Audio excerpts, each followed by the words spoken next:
The Three Graces by Canova, a chorus of marble singing in unison. The three figures emerge from the stone with a delicacy that defies logic. They are not carved. They seem to have risen from the milk of a galaxy, still damp with starlight. Their bodies, polished until they resemble silk, intertwine in an endless embrace. The figure on the left places a hand on her sister's shoulder. The one on the right tilts her head in a whisper. And the central figure, the beating heart of the group, gazes with half-closed, languid eyes. Light plays with them. It slides over the curves of their hips, caresses the marble veils so thin they seem like wisps of mist, slips between fingers that barely brush shoulders, like petals on a pond. If you listen closely, you can almost hear the whisper of the master's chisel, which managed to capture every shadow, every tremor. A murmur of light trapped in marble, a perfect circle that envelops you and compels you to orbit around them, as if circling a sun. This description corresponds to an astonishing sculptural ensemble. The Three Graces by Antonio Canova, carved from a single block of marble and life-sized. It is a hymn to shared beauty, a dialogue of bodies and souls that embodies neoclassical harmony with an almost superhuman delicacy. But who are the Graces? In Greek mythology, the Graces, also called the Charites, are deities who embody the essence of beauty, creativity, and harmony. Their myth, devoid of dramatic plots, is one without conflict. Unlike other deities, the Graces have no tales of betrayal or vengeance. They are pure, eternal, unchanging, a hymn to pure grace, a symbol transcending cultures and centuries. Their story is woven with light and mystery. Originally, the Graces are daughters of Zeus and the nymph Euphrosyne, often associated with Aphrodite as incarnations of beauty.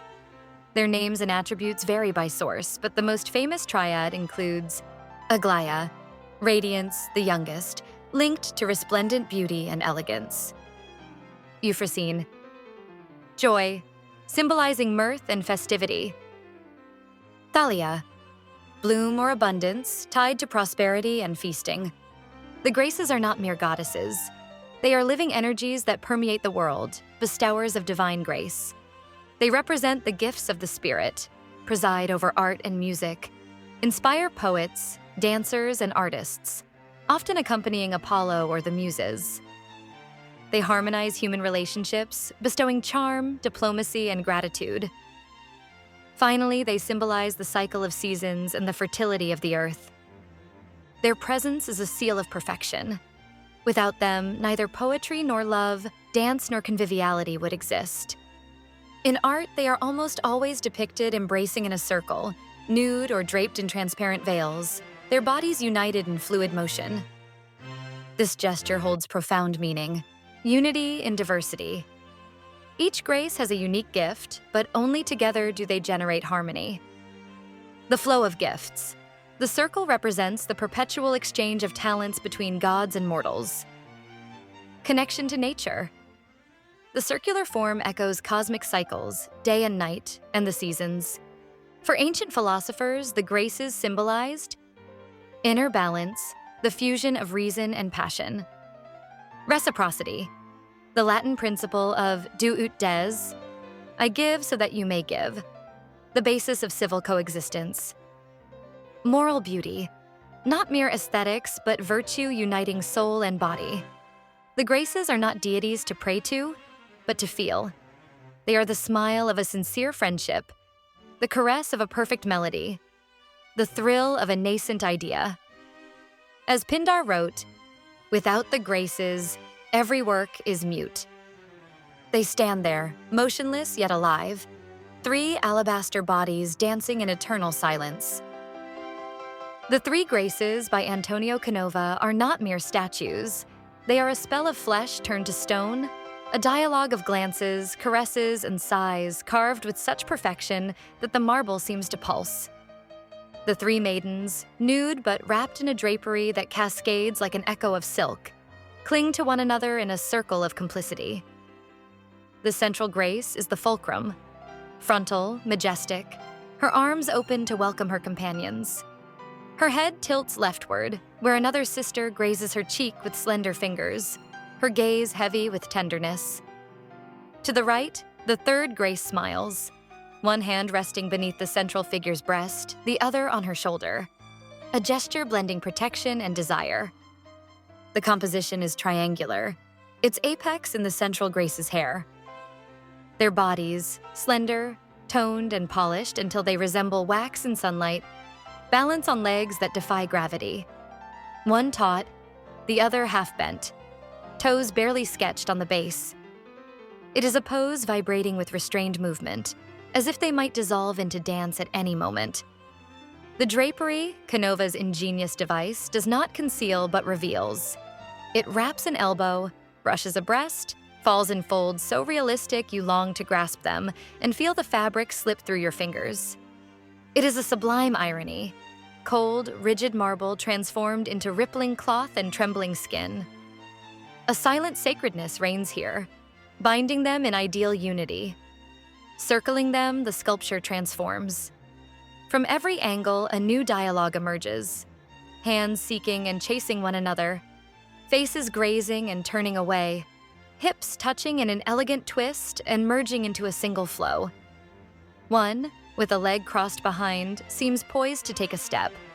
Another, with toes skimming the ground, evokes a nymph ready to take flight.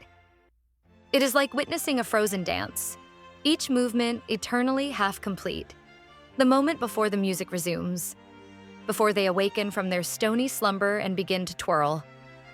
Behind them, a sacrificial altar adorned with a floral garland, a nearly hidden detail, reminds us this is not mere beauty, but devotion. Canova added this altar as a support to prevent the marble's weight from breaking their arms, serving as a pillar without marring the aesthetics. Canova infused the marble with searing humanity. Veins on hands, curls caressing shoulders, breasts hinted beneath the drapery as if quivering. The hair, carved with technical mastery, falls in realistic locks. Gazing into their half-closed eyes, you wonder what they whisper. Perhaps of love, eternity, or laughter at us mortals trying to decipher their secret. It is a harmony that seduces and unsettles. The three are sisters but not twins, alike in grace, distinct in posture. The central figure, with her bowed head, carries a melancholic air. The right one, with her faint smile, seems complicit in a divine jest. The left, with her intense gaze, might guard a mystery. Their faces are nearly identical, one with lips slightly parted, another with softer eye corners, the third with a longer neck. Harmony born not from uniformity, but difference. And then, the play of their backs. The central figure's spine is a cascade of subtly defined muscles, a topography of softness only a genius could translate into marble. Shoulder blades are hidden wings, vertebrae a ladder to the divine. This nudity does not disturb but elevates. Bodies transformed into an alphabet of purity. And the skin. Canova rendered it so smooth, so warm, you ached to touch it, to confirm it is not alive. But you dare not, for this work is not mere marble. It is a sorcery, a spell that pins you there, staring at those fingers that touch immaculate bodies, an embrace that never loosens. Their feet rest on a simple base, a deception. The group weighs tons yet seems to float. They do not touch earth. They dance on the edge of a sigh, suspended between myth and the observer's longing. The marble was still raw, but in Antonio Canova's mind, the three graces already danced, light as butterflies. It was 1812 when Josephine de Beauharnais, Napoleon's ex-wife, a cultured and refined woman, asked him to carve a timeless masterpiece. The letter from her secretary, J.M. Deschamps, arrived discreetly in Rome. Napoleon had repudiated her to marry Marie-Louise of Austria, and Josephine wished to leave the world a legacy beyond former empress. Canova, fascinated, agreed. Sketches took shape swiftly, even as wars raged in Europe. But fate intervened. Josephine died in 1814, never seeing the completed work. Canova delivered the sculpture to her son, Eugène de Beauharnais. Amid delayed payments and exhausting negotiations, the sculptor waited until 1817 for payment, When Eugene, now Duke of Leuchtenberg through marriage to a Bavarian princess, requested its shipment to Munich. From there, an epic journey began. After decades in Germany, the Graces reached the Hermitage in St. Petersburg. Petersburg in 1901, sold by descendants of Maximilian von Leuchtenberg, Eugene's son, and his wife Maria, daughter of Tsar Nicholas I. But the story does not end here. As Canova polished the first version, another man knocked at his Roman workshop. John Russell, the 6th Duke of Bedford, struck by a plaster cast of the Graces. He desired a copy, but no mere replica. "Preserve that grace," he wrote. Canova accepted the challenge, creating a second version.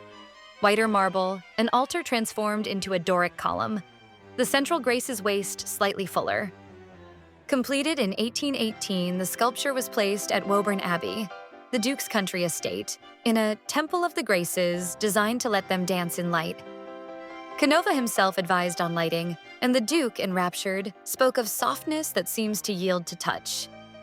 Two twin works parted by fate. One ended in Tsarist Russia, the other in Victorian England. Josephine's version, now at the Hermitage, retains the marble veins Canova chose, while Bedford's at the Victoria and Albert Museum gleams blindingly white. The original plaster cast, marked "Began in June, finished in August 1813, resides in the Gipsoteca of Pisano. Behind every curve of these bodies lies a story: a betrayed empress's redemption, a duke enamored with beauty, a sculptor who turned marble into breath. Canova did not merely carve goddesses. He created symbols of resilience. For the Graces, today as then, remind us that art outlives empires, wars, and broken hearts. And as you observe them, perhaps they still whisper the secrets of those who desired them so perfect. Antonio Canova overturned tradition with his 3 Graces, no longer figures in profile or turned away, but 3 maidens facing forward, bound by a conspiratorial gaze that weaves them into a circle of intimacy.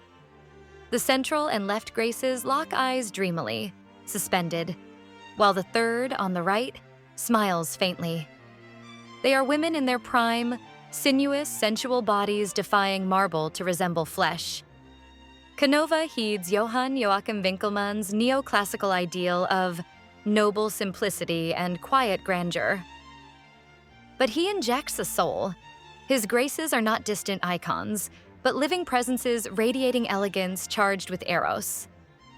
Ludwig I of Bavaria, scandalized, deemed them verging on lascivious, preferring the chaster version by Danish sculptor Bertel Thorvaldsen.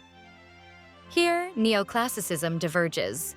Thorvaldsen, Canova's rival, carved his 3 Graces between 1817 and 1819, now at the Thorvaldsen's Museum in Copenhagen, as 3 adolescents in innocent play. Expressionless faces, vacant gazes, girlishly slender bodies. They embrace without passion. One touches another's chin mechanically, devoid of desire. A cupid with a lyre decorates their feet, and a Doric column adds geometric rigor. No provocative curves or touching legs. Here, beauty is divine, abstract, a perfection erasing all humanity. Canova, instead, plays with fire. His Graces have soft hips, breasts hinted beneath veils like wet silk, postures betraying carnal harmony. They are not goddesses, but women you might meet in a salon, were it not for the marble rendering them eternal. Thorvaldsen immobilizes them in a Platonic ideal. Canova lets them breathe, making them complicit with the viewer. 2 opposing visions, one celebrating the human, the other transcending it. While 19th century critics debated chastity and virtue, Canova's Graces laughed silently, knowing they had won the greatest challenge, making a heartbeat within stone. How did Canova make his sculptures seem alive? Canova often sculpted by night, illuminating marble with candlelight. He studied how light shaped shadows and curves, refining details to achieve a soft effect even in darkness. This practice let him observe his creations in mythic light, fostering contemplation and perfection. Servants reportedly shifted candles for hours as he shouted, "More to the left? Higher." Known for meticulous dedication, Canova's nocturnal work was integral to his process, keeping his eye critical and his creations refined. The graces have always been an artistic motif. The earliest depictions, lost to time, survive through Roman copies. Bas-reliefs, frescoes, and mosaics reveal an unchanging iconography.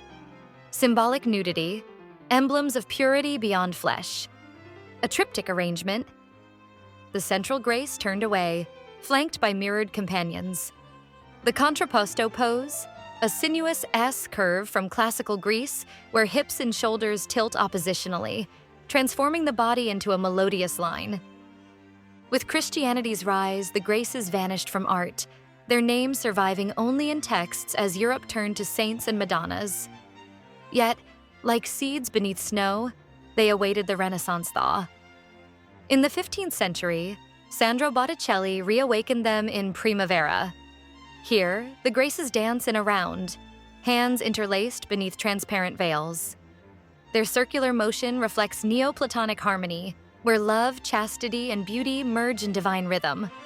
Unlike Roman copies, Botticelli infused dynamism, turning myth into visual poetry. By the 16th century, Correggio and Pontormo depicted them askew, with elongated bodies and restless poses, classical balance wavering, foreshadowing Baroque tension. In the 17th century, amid Counter-Reformation turmoil, Rubens reimagined them as opulent matrons, quivering flesh and swirling drapery, a Baroque hymn to vitality. In the 18th and 19th centuries, the graces resurged in marble idealism. Canova carved them in a gravity-defying embrace, three figures merging into one. Poet Ugo Foscolo dedicated a poem, Le Grazie, celebrating art and poetry's union. Meanwhile, sculptors like Thorvaldsen immortalized them in classical yet romantic poses. In the 20th century, the graces fragmented, exploded, and colored. Picasso reinvented them through distortion and provocation. Today, they symbolize freedom. Yet they endure, for the graces are not mere beauty, but the dialogue between chaos and harmony, flesh and spirit. Each era dresses them anew, but their heart, that circle of clasped hands, remains intact. As Foscolo wrote, "The graces are art itself, and art, even as commerce, retains a spark of eternity." The three graces are not mere sculptures. They are a breath suspended between myth and reality, a moment stolen from eternity. And as you walk away, you wonder, what is more magical? The stone that seems like flesh, or the artist who dared defy the gods to create it?